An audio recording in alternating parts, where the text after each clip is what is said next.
What is up, precision medicine peeps? Welcome to PMP, episode number 4, I think. Fix my earphone. So, this is episode number 4. Today's date is Tuesday, March 4th, 2025. And it's been a quiet week in the news this week. There hasn't been a ton of excitement. Last week we had Evo 2 was announced by the Arc Institute. And I think, was it the week before, Illumina got sanctioned by China. So by comparison, this week we don't have as much juicy information coming at you. But we do have some cool stuff on the show today. We're going to be talking about a very interesting clinical trial result coming out of China, and that's in the gene editing space. I think during the week it was Rare Disease Day, so it is only, I guess, appropriate that we talk about some gene editing that's targeted towards rare diseases, and we'll do that. And then the other piece of news, or the paper that I came across this week, and I'll start sharing my screen now, is it's less technical. I think sometimes when we think about precision medicine, or certainly when I think about precision medicine, you can fall into the trap of saying, hey, we need to be using genetics here. We need to be using the most precise type of data or whatever. We need to be looking at a really granular level. But this study that came out, that I'll talk about here first, came out of the UK, and they used no genetic data. They were able to predict optimal patient treatment for type 2 diabetes. Well, I guess a more optimal therapy for type 2 diabetes using readily available data that would be available to anyone in the UK that's being diagnosed with type 2 diabetes. So I came across this news article, and then obviously I had to read the paper. Well, what are they doing here? So it's this group, the Mastermind Consortium of the UK, which is it's a pretty cool name for our research group. But they were trying to figure out, we have 5 drugs that we can give people with type 2 diabetes in the UK to manage their blood sugar. And depending on the person, and they found, depending on these 9 different factors: age, duration of the diabetes, sex, baseline HbA, BMI, they had these 9 different correlates, and based on a person's profile on these fairly easy to observe indicators, they were able to predict which drug of those 5 would be the best one to treat that patient with. And as a result, this led to fewer complications, better response to the initial drug that somebody would get diagnosed with, and just better patient outcomes. So I wanted to bring this one up first because, as I said, when we think about precision medicine, oftentimes we're trying to go down to the molecular level and figure out, hey, how can medicine is advancing at this new level of granularity. How can we apply the data that we're collecting there to an individual based on their genetics? But it's not always about genetics. There's low-hanging fruit out there in different types of data too. And this is pretty cool. So yeah, kudos to everyone in the UK. I think it looks like the lead researchers here were coming out of Exeter. This was a cool paper. a paper, like a lot of people have type 2 diabetes, so this type of paper I'm sure is gonna mean that there's going to be much better patient outcomes for type 2 diabetes in the UK. So, and perhaps, in other places too. So nice work. Kudos to you guys. The second, I guess, research that I came across, or news that I came across, was this one. It was a press release from Yoltech Therapeutics. And I'd never heard of these guys before. So we're going to do a little bit of a deeper dive on them. But anytime someone announces positive clinical data, I'm interested. It grabs my attention, especially when it's related to gene editing. And this one was in vivo gene editing. So they had some positive clinical data for this trial that they're running. And the trial it's a therapy for primary hyperoxaluria type 1, or I think it's referred to PH1. And this is notable news for a few different reasons. I'd never heard of PH1 either, so I had to do a little bit of research onto that. It's a rare genetic disease.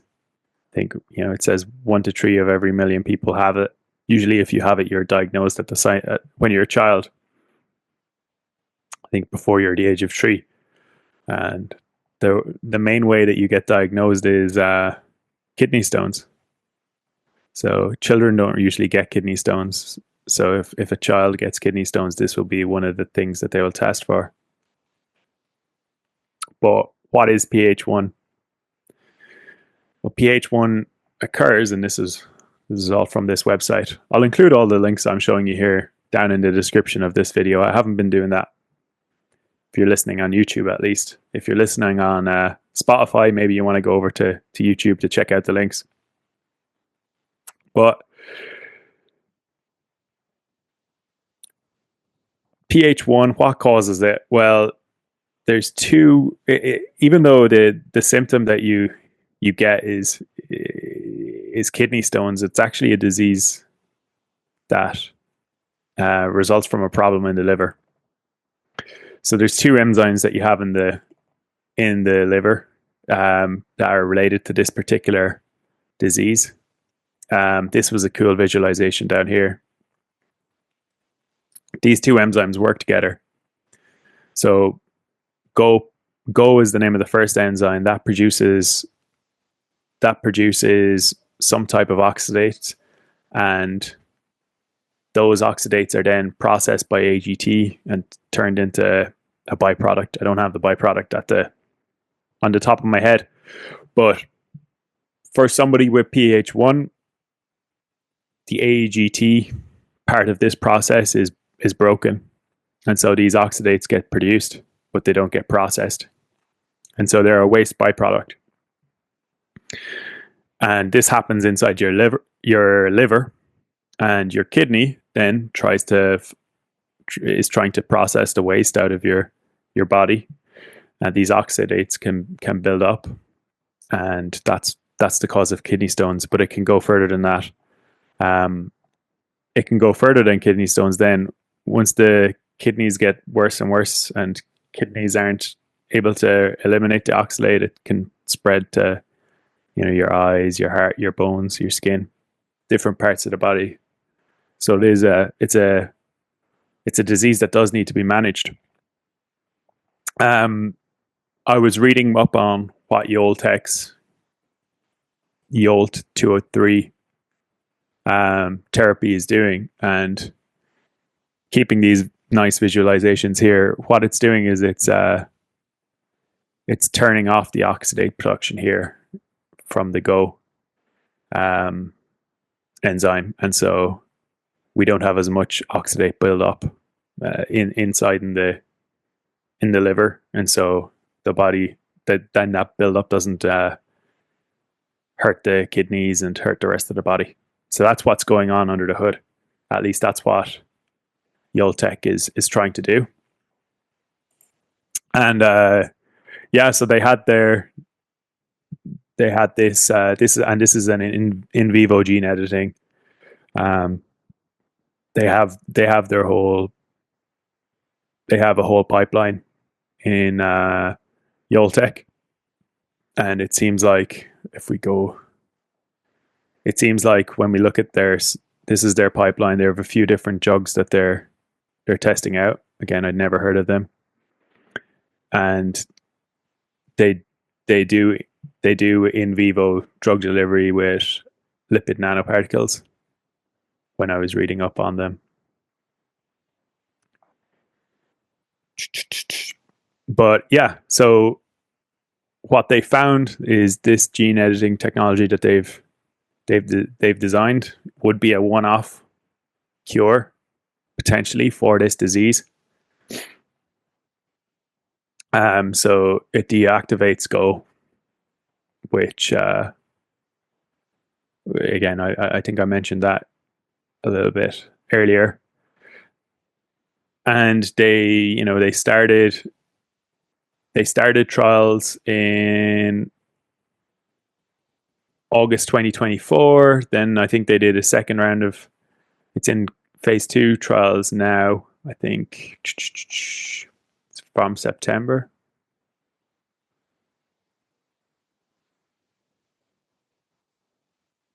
You know what? I'm actually not.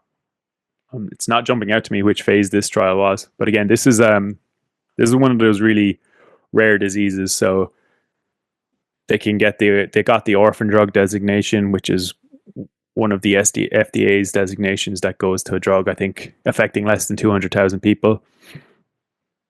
So they can move relatively fast with the approval process. But as of this press release says that as of last month, 7 patients were enrolled in this specific gene editing. There was no adverse side effects to anyone that received the treatment. So it seems like the treatment is safe, and it does also seem like it's effective, or at least it's indicating that it is effective. There was a 70% reduction of urinary oxalate level after the treatment. So this is looking really promising if you're somebody with PH1. But outside of that, it's really promising for a few different reasons in the area of precision medicine. So according to the founder, at least, of Yoltech, they are the first Chinese company to go end to end with developing this type of treatment, a in vivo gene editing therapy, completely end to end. That is pretty cool. I don't know of anyone else that's done it, so we'll take him at his word here. But if anyone does know another Chinese company that's been able to get this far in a clinical trial for in vivo gene editing, let me know. And then the other reason I think it's pretty cool is I was reading up more about them, looking at what they do. Yoltech Therapeutics, they're based out of, where are they based out of again? Shanghai. And I was just looking at what their process looks like for figuring out good editors. Like, what's their enzyme discovery process? And one thing that jumped out to me was, they're doing metagenomic mining, but this is they have a library of approximately 10 billion variants, which is that's quite impressive. And they're now starting to get, it seems like they're starting to get a data flywheel going, whereby they've got a bunch of therapies that are in development in the pipeline. So you'd have to imagine they've got a huge IP library, even beyond their therapeutic library, where they're figuring out, they're optimizing this. They're their data to understand which enzymes will survive E. coli, which enzymes will survive in vivo validation, and they're just getting a lot of data, it seems like, and with that data they're able to make smarter and more precise and better resource allocation in terms of what they think would be high potential targets in the future. So really cool company. Do they mention how much IP they have? I'm not sure, but then they have a whole lipid nanoparticle platform as well. Yeah, a lot of their website, you'll see here, a lot of their website is in Chinese. You can't find a lot about them on the internet. At least I couldn't find a lot about them. I was trying to read up more about them, and but it is pretty cool. It's pretty cool to see this data flywheel that they've got going on. It's pretty cool that they're targeting these rare diseases, and they're not just optimistically targeting. They're making good progress. Kudos to them for having some cool clinical trials. And yeah, that's about it for this week. I think there's probably nothing else. So this week again, as I said, it's been a quieter week in the news in the world of precision medicine. But we got some cool updates. Stay tuned. Don't forget to subscribe if you enjoy getting precision medicine industry news updates every week.